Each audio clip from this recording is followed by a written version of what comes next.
This dude was, man, look, Pen and Pixel was eating good during that time. I swear he was saying up everybody's up. Had about 20 albums in the booklet. Ain't none of them dropped. Yep. Oh man, I mean that bling era was just something crazy. Yes. When Cash Money got on after you, when you were at, how did the deal with Universal come about in terms of how were you finally able to lock that in terms of them saying, okay, we're going to run with this? Because Birdman said, and I believe Double XL some years ago when they did an interview with him, he said that deal we got with Universal, $30 million up front, he's like, you ain't never going to see nobody get a deal like that again. Agreed. Tell us about that process of those negotiations, of what went on during that time, how you closed it. Well, really, the success of that deal was based on two things. It was based on their leverage.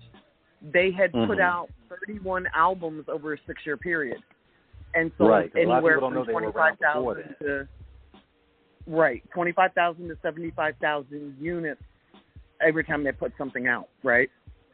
So that was the first reason that deal was amazing. The second reason was they let me say no for 9 months. And most artists don't have the ability to believe in themselves enough to do that. So the first offer was from Penalty Records through Tommy Boy.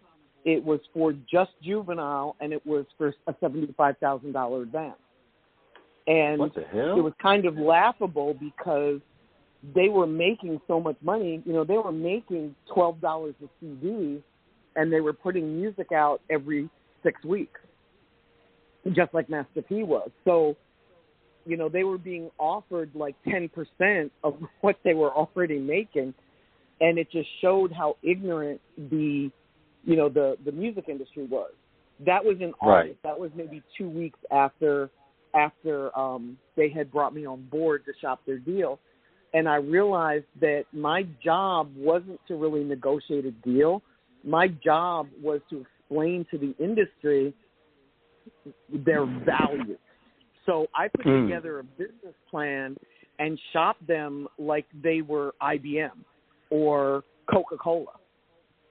I basically put together a plan that showed their genius, their ability to make money, and, you know, listed everything that they were doing. It had spreadsheets, it had everything. And I remember when I sent the plan to Mel LeWinter, and I sent it through my attorneys. And Mel LeWinter, when he got the plan, he called the attorney and screamed at him at the top of his lungs. And then the attorney called me and said, well, thank you, Wendy. I just got screamed at by Mel LeWinter because you're asking for too much. I'm like, I'm not asking for too much. Like, if they're going to do a 50-50 deal, which is what we were looking at, and they were already making millions of dollars, why would they do a deal, give up half of their company, you know, in a joint venture for, you know, less than half of what they were already making? It didn't make financial sense. Absolutely and not. When the lawyer said, okay, well, he just yelled at me, and I think you've destroyed my relationship with the president of Universal Records. Thank you very much. I called the guys at Cash Money and said, okay, look, we've got to put out one more record right now, and we've got to bump it up a notch, because at this point you're only selling between, you know, 5,000, 25,000, 30,000 CDs. So I had just come off of working with Twista and Do or Die in the Midwest. So I had like all of these relationships with retailers in the Midwest and DJs and, you know, basically the whole industry in the Midwest from the success of Twista and Do or Die. So when we put out that next record, we were able to get it to 75,000 units sold like within weeks. And when Universal saw that, and it's really hard to miss that on the charts, right?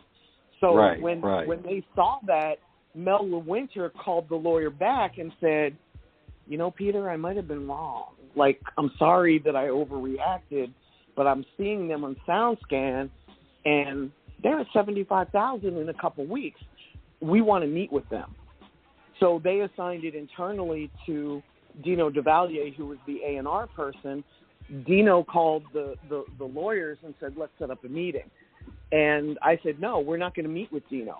We're going to meet with Mel, who yelled at you, and his boss, or we're not coming. And they wanted them so badly, they said, you know what? We'll make Doug available. We'll make Mel available, and we'd love to meet with them. And it went from being a joint venture that was a 50-50 split to an 80-20 split because I brought in all the other major labels to bid against them. That really it was how you negotiate. Ooh. Yeah, really it was successful because they let me just tell people no.